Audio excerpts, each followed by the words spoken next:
책 추목에서 66번째로 읽어드리는 책은 자크 엘룰이 쓴 세상 속의 그리스도인입니다.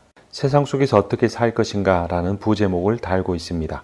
그리스도인은 반드시 세상 속에 있어야 하지만 그렇다고 해서 세상에 속해서는 안 된다. 기독교가 사람들의 삶을 주도하던 시대는 끝나가고 있거나 혹은 이미 끝났다는 것이 서구 신학자들의 공통된 분석이다. 기독교의 가르침이 현대 서구인들의 삶 속에서 의미 있는 현실적 메시지로서의 권위를 더 이상 유지하지 못하게 되었고 단지 하나의 종교적 가르침으로 상대화 내지는 축소화되었다는 것이다. 최근 한국교회 안에도 이러한 흐름과 관련된 논의가 도입되고 있음을 보게 된다. 절대적 척도를 부정하는 오늘날의 시대 정신에 무의식적으로 혹은 자발적으로 길들여진 사람들은 종교다원주의라는 미명으로 이 상황을 현대인들의 종교적 성숙이라고 설명할 것이다. 이러한 입장에 대한 판단은 그리스 로마 시대의 종교, 사회, 문화적 배경과 연관하여 기독교의 기원에 대한 깊이 있는 연구를 바탕으로 주어질 수도 있겠으나 현 단계에서 우리는 현 상황이 기독교 신앙에 엄청난 파괴적 영향을 미치고 있음을 인지하고 그와 같은 상황을 초래한 역사적 흐름을 기독교적 관점에서 정확하게 분석, 파악하고 그러한 기초 작업 위에서 그리스도인의 좌표를 심각하게 재검토하는 일이 시급히 요청된다고 할 것이다. 한국교회는 서구 기독교와는 다른 지적 배경을 갖고 있다. 한국교회가 한국 사회의 전체적인 흐름 속에서 맡게 되는 문제들은 서구의 기독교가 당면한 난제들과 동일하지도 않으며 문제 해결 방법도 동일할 수 없는 것이다. 그렇다고 무시할 수는 결코 없는 처지에 있다. 즉 서구 기독교가 처한 현 상황은 다양한 경로를 통하여 한국 사회와 교회에 큰 영향을 미치고 있음을 알아야 한다. 그와 같은 영향력이 가능한 이유 중에 하나가 대중매체를 통한 세계 문화의 조성이며 한국 사회도 예외 없이 그러한 흐름에 철저히 침식당하고 있는 것이다. 사실 한국교회는 이러한 문제에 대해 성경적 관점에서 심각하게 고민해 본 적이 없다고 해도 과언은 아닐 것이다. 교회의 성장에 대한 관심의 허실 및 그에 대한 반응으로 그리스도인의 사회적 책임에 대한 강조에 이르기까지 소위 의식 있는 그리스도인의 고민이 한국 사회의 정치, 사회적 흐름과 연관되어 진행되어 왔던 것은 사실이지만 현대인의 머리 구조 자체가 이 시대 정신에 의해 조종되어 가고 있으며 복음의 전달을 불가능하게 만들고 있는 사회 구조적 현상에 대해서는 순진하고도 무지한 태도로 일관해온 감이 없지 않다. 그러는 사이에 서구 정신사의 유산인 포스트 모더니즘이 고민의 축적이 결여되어 있고 상황 분석에 필요한 성경적 척도도 제대로 마련되어 있지 않는 한국교회에 유입되고 있음을 볼 때 한국교회의 의식의 회복이 다른 차원에서 진행되어야 할 필요를 느끼게 된다. 기독교와 관련해 서구 사회의 흐름을 분석하고 그러한 분석을 기초로 그리스도인의 삶의 좌표를 성경적 관점에서 설명하고 있는 이 책의 메시지는 한국교회에 고민하는 그리스도인들에게 분명 유익한 통찰들을 제공해 줄 것으로 믿는다.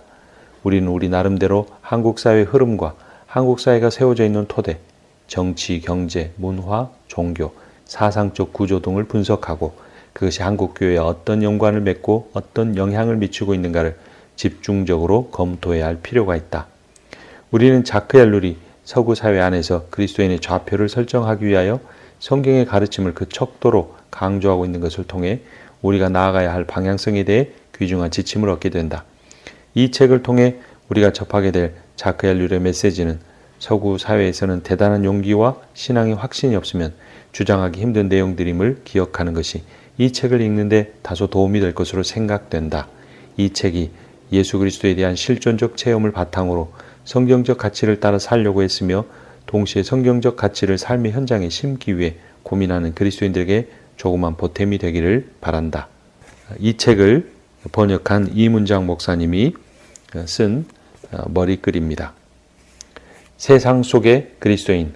대부분의 사람들은 신앙생활을 한다고 하면서 세상과 천국 사이의 윤리 혹은 분화라는 다리를 놓고 그 한가운데 안주하려고 한다. 그러나 윤리나 문화와 같은 인위적인 것으로서 신앙의 걸림돌을 제거하려는 이 노력은 선택 가능한 여러 방법 중 가장 반기독교적인 태도이다. 성경은 그리스도인은 세상 속에 있는 것이며 그 세상 속에 살아야 한다고 가르친다. 그리스도인은 세상으로부터 분리되어 동떨어져 살도록 창조되지 않았다. 그리스도인이 세상으로부터 분리되는 것은 하나님께서 행하시는 일이지 인간이 해야 할 일이 아니다. 마지막 분리는 세상 끝날에 하나님께서 알곡을 모아 곡간에 들이고 갈아지는 속간에어 불사르실 때에 일어날 것이다. 그리스도인은 폐쇄된 집단을 만들어 그들끼리만 모여 살면서 다른 사람들과 섞이기를 거절하는 일이 있어서는 안 된다. 그리스도인의 공동체는 결코 폐쇄된 조직이 되어서는 안 된다. 이와 같이 그리스도인은 반드시 세상 속에 있어야 하지만 그렇다고 해서 세상에 예속되어서는 안 된다. 그들은 다른 주인에게 속하여 있으므로 생각과 삶과 마음이 세상의 지배를 받아도 안 되고 세상을 의지하여서도 안 된다. 그리스도인은 그의 주인의 보냄을 받고 세상에 왔으므로 세상 속에 산다고 해도 주인과의 교제는 끊어지지 않는다. 하나님이 그리스도인을 세상에 보내신 것은 다름 아닌 이 역할을 수행하게 하기 위함이다. 그러나 이 특수한 역할은 다른 인간들의 목표와 비교될 수 없다. 자연인은 그것을 이해할 수 없다. 그러나 다른 모든 역할들은 이 역할로 말미암아 의미를 갖게 된다. 성경은 이 역할을 세 가지로 정의한다. 첫째, 너희는 세상의 소금이다. 둘째, 너희는 세상의 빛이다. 셋째, 내가 너희를 보냄이 양을 이리 가운데 보냄과 같다. 세상의 소금은 레위기 2장 13절에 나오는 말이다. 여기서 소금은 하나님과 이스라엘 사이에 맺은 언약의 징표다. 그리스도인은 하나님이 그리스도 안에서 이 세상과 맺으신 언약의 가시적 징표인 것이다. 둘째, 빛이 어둠에 비치되 어둠이 깨닫지 못하더라. 요한복음 1장 5절. 그리스도인은 바로 이 빛이다. 이는 그리스도로 말미암아 된 것으로 이중적 의미로 이해할 수 있다. 빛은 어두움을 몰아낸다. 그것은 생명과 죽음을 분리시킨다. 그것은 선의 표준을 제공한다. 빛이 없으면 무엇이 선이고 무엇이 악인지 알 수 없다. 그리고 빛은 세상 역사의 의미와 방향을 지시해주고 설명해준다. 역사의 과정 속에서 일어나는 일련의 사건들은 대부분 논리로 설명할 수 없거나 확실성이 없다. 그런데 매우 이상하게 들릴지 모르지만 그 논리를 제공해주는 것은 바로 교회다. 빛된 그리스도인이 세상의 생명을 이루는 한 요소가 되는 것은 그 때문이다. 나아가 그리스도인은 세상이 어떤 상황에 처해 있는가를 드러내주고 자신이 도구로 쓰임받고 있는 하나님의 구원을 증거한다. 세 번째, 이리 가운데 보냄받은 양으로서 그리스도인의 정체성은 우리가 세상에서 살아가는 것이 쉽지 않다는 것을 가르쳐준다. 그리스도는 영적인 의미에서 이리, 즉 다른 사람들을 지배하려고 애쓰는 인간이 되지 않도록 극히 주의해야 한다. 그리스도는 다른 사람들의 지배를 기꺼이 받아들이고 예수 그리스도의 희생과 연합된 산 제사를 매일 드려야 하는 것이다. 우리는 이 세상과 타협하여서도 안 되고 기독교적 환상으로 세상을 지배하려고 해서도 안 된다. 세상 속에 산다는 것은 세상의 임금 곧 사탄의 영역 안에 산다는 말이다. 우리는 이 사탄의 활동에 온통 둘러싸여 있으며 한 사람도 예외 없이 죄의 상태에 속하여 그 결과를 눈으로 직접 보고 있다. 우리가 아무리 경건하려고 노력하여도 세상의 죄에 동참할 수밖에 없다. 우리는 우리의 신앙에도 불구하고 항상 죄인일 뿐이다. 우리는 하나님이 창조하신 다양한 종류의 삶을 통하여 인류의 죄에 동참하며 내 가족이나 이웃이 범한 죄에 대하여 하나님 앞에 책임이 있다. 이 진리는 결코 단순한 말의 나열에 불과한 것이 아니다. 우리의 선행으로 우리의 죄를 감할 수 있다는 생각을 버려야 한다. 우리가 세상을 개선할 수 있다거나 인간을 행복하게는 못해줘도 최소한 좀 더 좋게 만들 수 있다는 믿음을 버려야 하는 것이다. 그러나 동시에 우리가 진정 그리스도인이 처한 이 상황을 심각하게 받아들인다면 세상에 대하여 자포자기해서도 안 된다. 즉 우리는 그것에 대해 아무것도 할 수 없어라고 말해서는 안 된다. 그렇게 말하는 것은 이 세상의 임금을 도와주는 격이 되는 것이다. 따라서 우리는 이율배반적인 두 숙명 가운데 묶여 있다. 한편으로는 이 세상의 죄를 줄일 수도 없으며 다른 한편으로는 죄악된 현실을 묵인할 수도 없는 것이다. 둘 중 어느 한쪽이라도 인정하지 않는 것은 하나님께서 우리에게 주신 상황을 거부하는 셈이다. 하나님께서 우리를 세상에 보내신 후 우리가 죄와 은혜의 긴장 속에 처해 있는 것과 마찬가지로 우리는 이 두 가지 이율배반적인 요구 사이의 긴장 속에 처해 있다. 그것은 매우 고통스럽고 불편한 상황이지만 그리스도인이 그러한 입장에 처해 있음으로 해서 그가 세상에서의 삶과 행위를 통해 열매를 맺을 수 있는 것이다. 무엇보다도 우리는 이 긴장을 받아들이고 그 안에서 살아야 한다. 우리는 회개하는 마음으로 이 세상에서의 삶이 거리끼는 것일 수밖에 없음을 받아들여야 한다. 그럴 수밖에 없다는 것을 알면서도 다른 상황을 상상하는 것은 위선이다. 우리가 세상의 진상을 안다는 것은 세상의 문제를 참으로 이해한다는 것을 의미한다. 우리는 그리스도인 혹은 그리스도인의 삶 속에 내재되어 있는 이 긴장을 추상적 진리로 매도하지 않을 때만 정직해질 수 있다. 기독교의 혁명성. 그리스도인의 삶이 혁명적인 이유는 그들이 혁명의 길을 선택했기 때문이 아니라 그들이 믿고 의지하는 예수가 혁명적인 생명의 근원이기 때문에 필연적으로 혁명적일 수밖에 없는 것이다. 최근에 세계 경제는 근본적 변화가 필요하다는 사실, 즉 현대 문명은 철저한 변혁을 필요로 한다는 사실에는 모든 사람이 공감하고 있다. 사람들은 이 변화를 혁명이라고 부른다. 우리 시대가 수많은 문제를 안고 있고 그에 대한 대안이 없으며 그래서 혁명이 불가피함을 고려할 때 우리가 사는 이 시대는 종말, 즉 말세라고 할 수 있다. 그러나 어느 시대의 사람들이든 간에 자신들의 시대가 예외적이고 극적이며 최종적이라고 믿었다는 사실을 기억할 필요가 있다. 그러한 현상은 주후 2세기나 1000년 혹은 16세기 등에서 반복되었다. 우리 시대가 다른 시대보다 더 고통스럽고 종말적이라고 말할 수 있는 근거가 매 시대마다 있었던 것이다. 우리가 살고 있는 시대가 말세라는 주장에 대한 답변은 이러하다. 우리의 관심사는 이 시대가 과거 어느 때보다 더욱 불행한 시대인지 아닌지를 객관적으로 평가하는 것이 아니다. 문제는 역사의 관점에서 본 객관적인 실체 그 자체가 아니라 인간들이 느끼는 고통과 희망 그리고 염려다. 오늘날 사람들이 거의 희망을 갖지 못하는 데에는 분명 이유가 있다. 더욱이 그리스도인은 삶의 매 순간이 역사적이 아니라 종말론적인 것임을 깨달아야 한다. 인간이 타락하여 에덴 동산에서 쫓겨남으로 말미암아 인간은 영원히 사망을 피할 수 없다는 것과 그 시와 때를 알 수 없지만 그리스도의 재림이 임한다는 약속을 신실하게 믿는다면 현재가 종말인 것, 즉 심판과 은총에 직면한 최후인 것을 받아들여야 한다. 그리스도인이 갖는 세계관은 종말론적일 수밖에 없다. 역사적으로는 세상의 끝이 아닐 수도 있음을 알면서도 그는 이 순간이 마지막인 것처럼 매 순간을 살아야 하는 것이다. 우리가 경성하라 깨어있으라는 명령을 받은 것도 이 때문이다. 중요한 것은 세상의 끝이 아니라 종말론적인 삶 그 자체다. 종말론적인 상황에서도 성령의 역사를 붙들어야 한다. 성령의 역사는 인간의 선택에 좌우되지 않는다. 마찬가지로 그리스도인이 처한 상황의 혁명성도 인간에게 결정되지 않는다. 이는 인간이 그리스도를 선택하였기 때문에 그리스도인이 되는 것이 아니라 그리스도의 선택이 그를 그리스도인으로 만든 것과 같다. 그리스도인들이 세상에서 사역하는 것도 그들이 세상에 나가기로 결정하였기 때문이 아니라 그리스도가 그들을 세상으로 보내셨기 때문이다.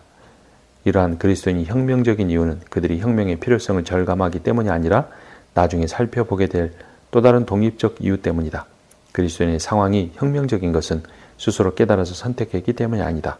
그리스도가 그의 교회에서 활동하는 한 그가 처한 상황이 필연적으로 혁명적이기 때문이다. 이 상황은 세상 속에서 교회가 행해야 할 사역의 일부분이다.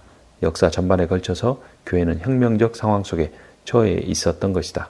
우리는 그리스도인으로서 세상 속에 살며 혁명적인 삶을 어떻게 살아야 하는가? 첫 번째, 주인에 대해 충성하는 것이 필요하다. 우리는 왜 우리의 주인에게 충성해야 하는가? 우리의 주인 되신 예수 그리스도께서 다시 오실 것이라고 재림의 약속을 주셨기 때문이다. 이런 의미에서 그리스도인은 본질적으로 기대 속에 사는 사람이다. 이 기대는 시간의 끝과 심판 그리고 하나님 나라의 선포를 동반하는 주님의 재림에 대한 기대이다. 자신이 그리스도에 의해서 구원받은 것을 아는 사람은 과거가 아무리 영화롭더라도 소심하게 과거를 선망하지 않는다. 그는 교회의 과거, 즉 전통에 매달리지 않는다. 그의 신앙의 근거가 되는 예수 그리스도의 과거 삶에도 집착하지 않는다. 그는 미래의 사람이다. 논리적 시간의 미래가 아니다. 현 세상이 중단되는 종말의 미래를 소망한다. 그에게 있어서 모든 사실들은 하나님 나라의 도래, 심판 그리고 하나님의 승리라는 맥락에서 가치를 획득한다. 이는 모든 신학적 사실들에 대해서도 해당된다. 그리스도라는 중심이 없다면 구약 전체가 하나님의 사역으로서 의미를 잃는 것처럼 그리스도의 삶도 미래에 비추어 의미를 얻어야 한다. 즉 그의 메시지는 십자가를 통해서 의미를 갖게 되며 십자가는 부활을 통해서 중요성을 얻고 부활은 예수는 주님이시다 라고 선포하는 승천에 의해서만 조명된다. 예수는 승천하셨을 뿐만 아니라 올라가심을 본 그대로 다시 오실 것이다. 우리는 종말을 기다리는 사람들이다. 우리는 그 종말을 기다리면서 현 세상에 살아가는 삶을 포기하는 것이 아니라 오히려 더 성실하게 살아가야 한다. 종말의 요소들을 오늘날의 실생활 속으로 운반해 드리는 것이다. 예수의 재림의 사건을 선망하면서 현재에 침투시키는 길만이 현 문명의 생명력을 짓누르고 있는 정치 사회적 구조를 배후에서 작용하는 죽음의 세력을 몰아내는 방법이다. 이 소망은 정확히 말해서 현 세계에서 종말론적 희망을 갖는 것이다. 이것은 그리스도인이 세상에 산다는 것은 혁명적인 삶을 사는 것임을 드러내는 신학적인 근거가 된다. 예수 그리스도의 재림을 기다리며 사는 사람은 예수 그리스도의 주권을 인정하면서 산다. 어떤 일이 선해지거나 악해지는 것은 그 시기에 있어서 하나님 나라의 빛에 비추어 본 상황과 하나님 나라를 도래시키기 위한 하나님의 사역과의 일치 여부 그리고 마지막으로 하나님의 영광을 위하여 사용될 수 있느냐에 달려있다. 그리스도인의 활동은 이런 의미에서 혁명적이 되며 종말을 현재화 혹은 종말의 현존을 실현하게 된다. 현대인의 우상. 현대인들은 부지런히 활동하고 있으나 그 활동의 목적을 상실한 채 살아가고 있다. 그들은 이제 목적에 관심을 가지고 생활하는 것이 아니라 목적을 달성하기 위한 수단을 우상으로 섬기면서 살아가는 우상의 노예들일 뿐이다. 지금 우리 사회에서 일어나는 가장 큰 문제는 모든 것이 수단화되고 있다는 것이다. 더 이상 목적이 존재하지 않는다. 우리는 어디로 가고 있는지 알지 못한다. 우리는 집단 목표를 상실한 채 거대한 수단만을 가지고 있다. 우리는 아무것도 아닌 곳으로 가기 위해서 거대한 기계를 돌리고 있다. 개인들은 경쟁에서 이기기 위해서, 봉급을 더 받기 위해서 나름대로의 목적을 가지고 있으나 우리 문명의 집단 목표는 수단에 가리워져 있다. 모든 것의 궁극적인 목적이었으며 아직도 정치 연설에서 목적으로 선포되는 인간 자신이 실제에 있어서는 경제나 국가 등 자신을 섬기게 하는 바로 그 수단의 수단이 되어버리고 말았다. 경제가 잘 돌아가게 하기 위해서 인간은 경제 구조에 종속되고 전적으로 생산자의 입장에만 놓이게 되었으며 그의 전 능력을 생산물을 처분하는 데 소모하게 되었다. 그는 순종적인 소비자가 되어서 눈을 가리운 채 경제가 떠먹이는 모든 것을 삼키고 있다. 인간의 행복을 보장해준다는 가മ언이설에 속아서 인간은 수단이라고 하는 현대우상의 도구로 전락한 것이다. 처음에 인간은 진리를 아는 것이 중요하다고 생각하여 철학자들이 과학을 탐구하였다. 그들은 이론을 정립하고 실제에 적용하였다. 그러나 그 이론을 인간이 사용하면서부터 과학은 실종되었다. 점차로 기술적 수단이 진리 탐구보다 중요하게 된 것이다. 과학은 점점 더 기술적 목적에 부합하여야 했고 마침내 과학은 공업기술의 측면에서만 의의를 갖게 되었다. 과학은 전적으로 응용과학을 지향하게 되었고 수단의 방편이 되었다. 과학은 더 완벽한 수단을 창조하기 위한 수단이 되었다. 항상 존경을 받아오던 추상적 과학은 진리 탐구를 포기하였다. 이 현상은 특히 미국과 소련에서 현저하지만 불가불 세계 각국으로 파급될 것이다. 세상 전체가 수단의 손에 넘어간 것을 쉽게 알 수 있다. 수단의 발달은 그 이상들을 더 이상 의미 없는 것으로 만들어 놓았다. 왜냐하면 수단이라는 것이 일상적 목표를 고려할 가능성조차 파괴하였기 때문이다. 사람들은 현재 사용되는 수단이 희미해진 목표조차 부정한다는 것을 알지 못한다. 사람들은 마치 속도 자체가 충분한 목표가 되는 양 비행기 속도에 신기록이 나올 때마다 축하를 하고 더욱 빠른 비행기를 만들기 위해 혼신의 힘을 쏟는다. 그러나 그렇게 절약한 시간을 어디에 쓰겠다는 것인가? 새로운 치료법이 나올 때마다 사람들은 기뻐하면서 치료 기술을 발전시키기 위하여 더 열심히 일한다. 그러나 그렇게 힘들게 연장시킨 수명을 어디에 쓰겠다는 것인가? 시간은 있어서 무엇 하겠다는 것인가? 삶의 가치는 무엇인가? 시간과 삶이 아무런 의미를 갖지 못하는 것은 바로 우리가 그 수단을 사용한 결과이다. 인간은 주어진 시간을 어떻게 사용할지 알지 못하고 삶은 그 어느 때보다도 무의미해졌다. 왜냐하면 시간과 삶의 정신적 기초가 인간의 마음속에서 사라졌기 때문이다. 수단에 의하여 비인간화되고 자신이 수단으로 전락해버린 현대인은 시간이 주어지고 인간 수명을 연장시키는 새로운 방법이 발견됐음에도 불구하고 자신이 사용할 줄 모르는 정교하고 완벽한 기계 앞에 앉아있는 야만인과 같은 신세가 되고 말았다. 수많은 사람들이 한 사람이 먹고 살 수 있도록 하기 위하여 그렇게도 노력했건만 정작 그 사람은 자신의 시간과 삶을 박탈당하였다. 이전에 그 어떤 문명을 살펴보아도 지금처럼 인간의 시간과 삶을 허비한 적이 없다. 한 사람을 단 몇 초 더 살게 하려고 엄청난 노력을 쏟아 부었음에도 불구하고 직업을 잃은 사람들은 하루 종일 허송세월을 보내거나 정부 기관 앞에 줄을 서 있으면서 시간을 허비한다. 모든 모순이 수단을 우선순위하고 우상숭배한 결과들이다. 한 생명을 구하기 위해 과학의 온 정열을 쏟아붓는 반면에 수백만 명의 인명이 폭탄에 의해서나 광제 수용소에서 학살된다. 수단에 의해서 저질러지는 죄악들이다. 비슷한 예는 얼마든지 있다. 사회보장제도를 예를 들어보자. 엄청난 용량을 가진 거대한 행정장치가 인류의 사회보장을 위해 설치되었다. 그럼 그 목적이 무엇인가? 지금처럼 불확실성의 시대가 없었는데 이 무슨 허울 좋은 보장이란 말인가?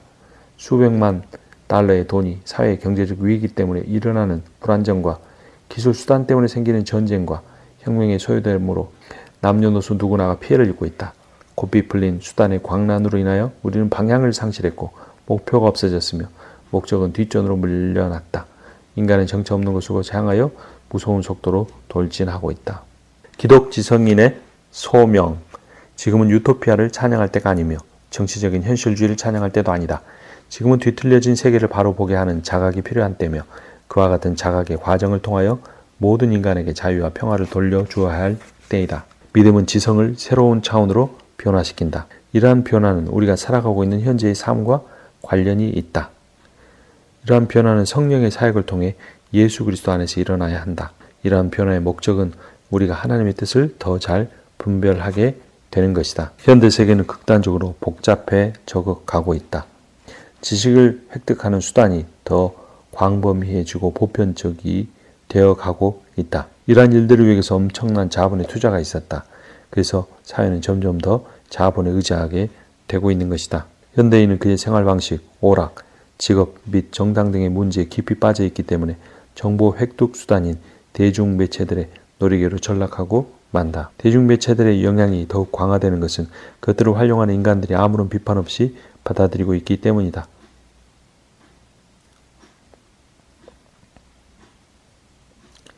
신화를 거부할 능력이 지성인에게 있음은 사실이나 현실을 정확하게 파악할 능력은 갖추지 못하고 있다. 지성인들은 점차 눈에 보이는 현상들 뒤에 어떠한 실제도 존재하지 않으며 존재한다고 할지라도 인간의 이해 영역을 넘어서 있는 것이라고 생각한다. 눈에 보이는 현상들에 대한 설명이나 그 속에 있는 통일성을 찾아보려고 하는 것은 쓸데없는 일이 된다. 왜냐하면 그 모두가 그림자들이기 때문이다. 모든 것이 눈에 보이는 형태로 우리에게 제시되며 또한 그 모든 것에 대한 해석이 미리 주어지고 이러한 사건들의 실제에 관하여 지성인들조차 알 수 없기 때문이다. 그들은 어떤 사실도 옳거나 확실한 사실로 받아들이기를 거부한다. 그래서 그가 살아가고 있는 세상에 대한 이해나 인식을 상실하게 된다. 결과적으로 절망적인 영웅주의나 초현실적 예술 형태로 나타나기도 한다. 기독교 지성인으로서 우리의 임무는 어떤 형태로 나타나든지 이와 같은 경향이 대하여 싸우는 것이다. 의사소통의 붕괴는 극히 해로운 것이며 또한 눈에 보이지 않는 현상이다. 현대인은 우체국, 철도, 신문 혹은 텔레비전과 같은 매체들, 즉 함께 살아가는 다른 사람들을 같은 인간으로 바라볼 수 없게 하는 그와 같은 매체들을 신뢰하게끔 길들여져 가고 있다. 인간이 그리스도인으로서 해야 할 일을 행하고 하나님께서 그 일의 의미, 가치, 효과, 비중, 진리, 정의, 생명 등을 제공하신다. 하나님께서 함께 하시지 않는 가치 있는 일이란 존재하지 않는다. 그것은 이미 죽은 것이며 무의미한 것에 불과하다. 어떻게 살 것인가? 지금의 세상은 하나님을 신뢰하지 않고 있을 뿐 아니라 예수 그리스도를 믿고 의지하면서는 살 수 없는 우상의 시대이다. 그러므로 이 시대를 올바르게 분석하여 세상 사람들로 하여금 하나님을 신뢰하게 하고 예수를 믿음으로 살 수 있는 예수 사회를 창출해가는 일이야말로 그리스도인의 당면 과제라고 할 수 있다. 기독교의 이상과 조화를 이루는 것처럼 보이는 세상의 이념들 중 하나를 채용하여 공산주의자, 해방론자 혹은 평화주의자가 되거나 더 나아가 기독교의 진리로 자신들의 입장을 정당화시키는 것이다. 세상 안에 있기 때문이라는 구실로 그와 같은 사상을 채용하는 것은 사실상 세상에 예속되어 있음을 의미하는 것이다. 이와 같은 그리스도인들은 더 이상 세상 안에서 누룩으로 존재하지 못한다. 왜냐하면 그들은 세상에 굴복했기 때문이다. 그들은 세상과 타협했다. 세상의 방법을 채용하여 세상의 방법과 동일하게 살아가며 외형적으로는 그리스도인의 이름을 가지고 있지만 실상은 이 세상 안에서 사탄의 일에 도움을 주고 있는 자들이다. 둘째, 성경 속의 세상을 향한 하나님의 질서를 찾으려고 노력하며 그렇게 찾은 질서를 객관적으로 세상에 제시해놓고 어떤 신비로운 힘에 이끌려 세상이 그 질서를 받아들이고 복종할 것으로 기대하면서 그 정도의 작업에 만족하는 것이다. 현실적으로 볼 때 이러한 태도는 세상 안에서 할 수 있는 어떤 유형의 활동도 거부하는 것이다.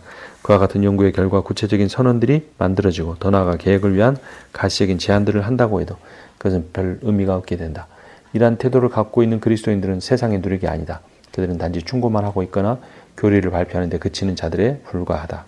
기독교가 이 세상과 접촉점을 갖기 위해서 반드시 이 세상의 정치, 경제적 문제들에 대한 해답을 제공하거나 아니면 그에 대한 분명한 입장을 제시해야 하는 것은 아니다. 기독교는 새로운 삶의 양식을 창조해내야 한다. 그리스도인들이 우선적으로 해야 하는 일은 계시의 말씀에 신실한 반응을 보이는 것이다. 하지만 이 신실함이 일상 속에서 실제가 되는 것은 이 새로운 삶의 양식을 창조함으로써만 가능해진다. 이것이 연골고리이다. 중세 시대에는 그 시대에 고유한 삶의 방식이 있었다. 16세기에는 개혁교회에 속한 그리스도인만이 가지고 있던 독특한 삶의 방식이 있었다. 그래서 르네상스의 삶의 방식과 현격한 차이를 보였다.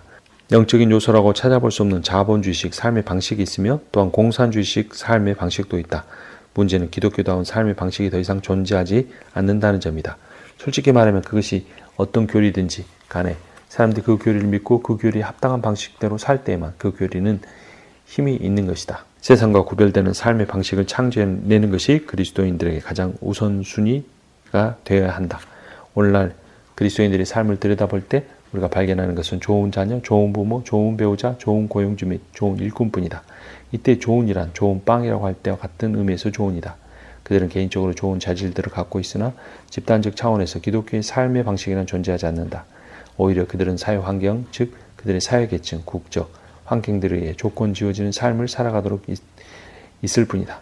그들의 영적 상태가 그들의 삶의 방식에 영향을 미치는 것이 아니라 오히려 그들의 정치, 경제적 조건이 그들의 신앙에 영향을 미치고 있다. 세상 속의 그리스도인의 삶의 방식을 형성하기 위해서 가장 필요한 것은 공동체 차원의 노력이 필요하다는 것이다.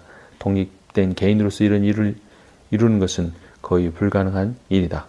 또한 주의해야 될 것이 있다. 세상의 문제를 해결하기 위해 애쓰는 교회를 위협하는 가장 큰 위험이 그것이 단순히 사회적인 운동으로 변질되기 때문이다.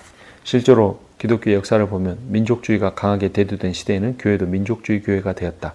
국가의 정치가 권위주의적인 방향으로 움직일 때면 교회 역시 권위주의적으로 되었다. 이러한 교회는 세상의 의지가 표현되는 통로에 지나지 않으며 실상으로는 이 세상의 목적들을 실현하도록 세상을 도와주는 꼴이 되고 만다. 그러나 우리는 교회가 세상 안에서 역사하시는 하나님의 능력을 드러낼 수 있도록 도와야 한다. 교회는 세상 안에 존재하고 있기 때문에 이러한 세속적 노력들에도 깊이 관여할 필요가 있다. 그러나 교회는 자신의 위치를 정확하게 인식하고 있어야 한다. 교회는 사회주의를 비롯한 여러 체제에 굴복하지 않아야 한다. 만일 우리가 이 세상 안에서 역사하시는 하나님의 선하심에 대해 확신을 갖지 못한다면 이 모든 것을 포기해버릴 수도 있다. 그러나 우리는 우리에게 나타난 주님의 선하심을 체험하여 그것을 바탕으로 이 세상의 권력, 권세들과 담대히 맞설 수 있는 것이다. 비록 우리는 연약하지만 이 일을 감당할 수 있다. 로마서 8장 37절에 39절 이 모든 일에 우리를 사랑하시는 이로 말미암아 우리가 넉넉히 이기느니라. 내가 확신하노니 사망이나 생명이나 천사들이나 권세자들이나 현재의 일이나 장래 일이나 능력이나 높음이나 기쁨이나 다른 아무 피조물이라도 우리를 우리 주 그리스도 예수 안에 있는 사랑에서 끊을 수 없으리라. 아멘.